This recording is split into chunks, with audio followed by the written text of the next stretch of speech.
Welcome back. It's Dr. Jen Berboni, better known as DocJenFit, Doctor of Physical Therapy, owner and founder of Gen Health, your one-stop for all aches and pains that you can easily search whatever you need or following a plan for daily long-term improvement. Today, I want to help you discover your muscle imbalances, especially when it comes to those hips, because when we're weak in the hips, we can feel and results in a lot of impact into our knee, into our low back, or just things that we're feeling in the hips, the groin, the SI area. So I want to help you identify what could be weak and where do you need to work. So first up, we have a single leg balance. The goal is to be able to hold and balance for 30 seconds without using your arms or wobbling a lot. We have our eyes open, so we have our visual aspect that is able to help us. But what we're looking for is driving this knee up, having a slight bend in the stabilizing leg, and utilizing this glute. When I activate my hip flexor on this side, it helps so that my glute is working on the other side. However, if this is hard,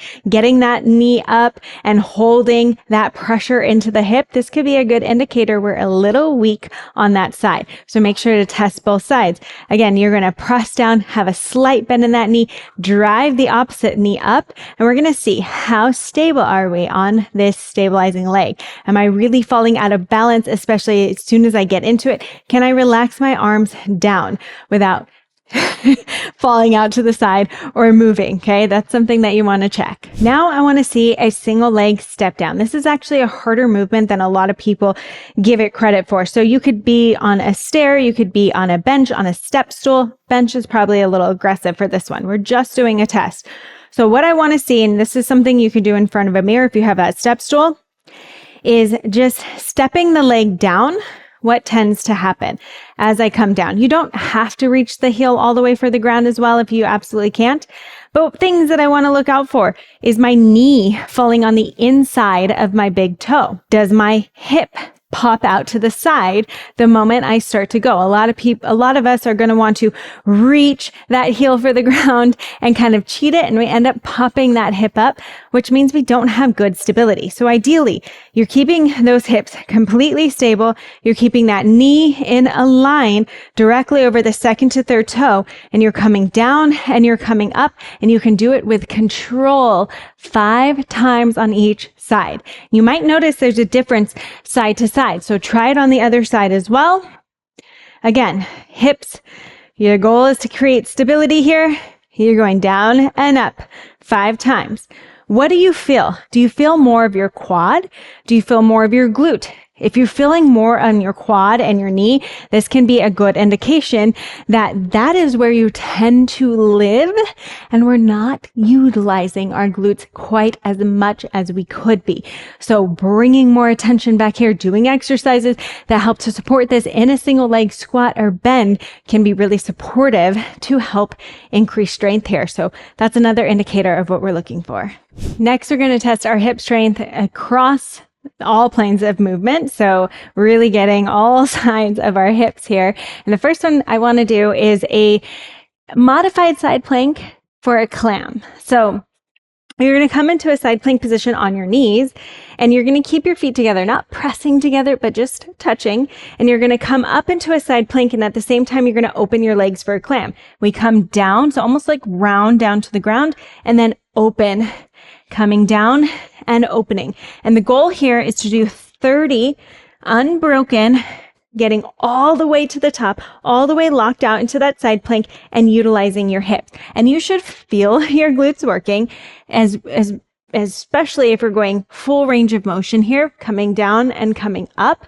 And we're seeing, can I control this range of motion? Can I do 30 without it feeling like I'm fatiguing, losing range of motion, or really shaking and, again, fatiguing when it comes down to 30 or not able to do the 30. So we're going to check that on each side. How many can you do?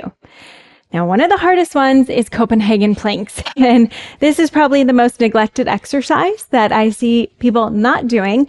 So this is going to be something that I'm going to want you to test. You're going to place your knee up onto here. In a side plank position, you're going to press your knee down and come up. And your goal is to hold this for at least 45 seconds. The goal is 60 seconds on each side. Now, if that's really easy, you've been doing Copenhagen planks, you're a strong athlete, you're going to kick it out. You're going to place your foot up onto the surface with a straight leg, and you're going to, again, lift and hold for at least 45 seconds, if not 60. Okay. For me, I would not be able to do the straight leg right now, but I think I could do 60 seconds on each leg with the leg bent. So go at your individual level, really challenging yourself and saying, am I a little weak here? This next one is hard, especially because of the positioning of the shoulders. So if you absolutely need to, you can come up onto your hands and place your hands out to the side. We're doing a reverse plank here, which is still hard on the shoulders, but the goal is to really be able to drop your elbows down, put tension into your heels, and lift and hold. And you have a slight bend in your legs because we are challenging your hamstrings. So if you can absolutely not do this one, come down to not an elevated surface, bend in the legs and lift here and hold at least 45 seconds, goal being 60 seconds. Okay. If you can, again, you're on your elbows, bending the knees, lifting the bottom. You should not have the bottom be dropping or having any pain or tension, and you're holding that at least 45 to 60 seconds. Bonus here, for those of you who, again, my super athletes who are like, that's easy. Okay, well then you're going to bump it up. You're going to try to do it single leg, hold. 45 at least, 60 seconds on each side. And this is a really good test, especially just to see side to side, is one weaker than the other. So the last one, we're doing an elevated plank with our feet up on the surface. Now, if you absolutely cannot do an elevated plank and that feels really difficult, go towards your knees or your shins and you're going to press into the surface. And what I want here is a push from those shoulder blades, slight tug of that booty, and you should only feel your abs. If you feel your back, we're not doing it properly, and we probably need to check into our core plan on Gen Health to understand how to maximize that core interaction so that your back isn't taking over. Now, you can also move that out, challenge yourself. If that was so easy, go to your feet. Can I hold this at least 45 to 60 seconds without fatiguing, without my low back or my SI joint compensating? Now, if again, that's really easy, bump it up one leg at a time. Press into the ground, hold 45 at least, 60 seconds, and see side to side, is one side weaker than the other. Now, ultimately, we're all super athletes and we can all do that single leg one on our feet, and we're feeling strong and we're getting to that maximum strength. Now, the great thing about this test, if you're weak in any of those, all of those tests become exercises that you should be incorporating. But if you want to follow a plan that is going to help you to build your strength and mobility and deep core strength all at the same time, we have that all in our HIIT plan on Gen Health. This is a 5 to 15 minute day plan. You can use it as a warm up. You could use it on your rest days. You could use it just to check in and tap into daily. That's not going to add a lot of time, but it's going to help maximize not only your hip strength and stability, but your mobility and your deep core connection to that pelvic floor. Now, as I mentioned, we also have a core plan on Gen Health. We have 12 different plans. So not only do you get the hip plan, but you get 11 other plans that each have 2 to 3 phases to keep you progressing, because my goal is to help you show up, check in, check off, and go about your day without having to think, but feeling the massive improvements in your body the more consistent that you are.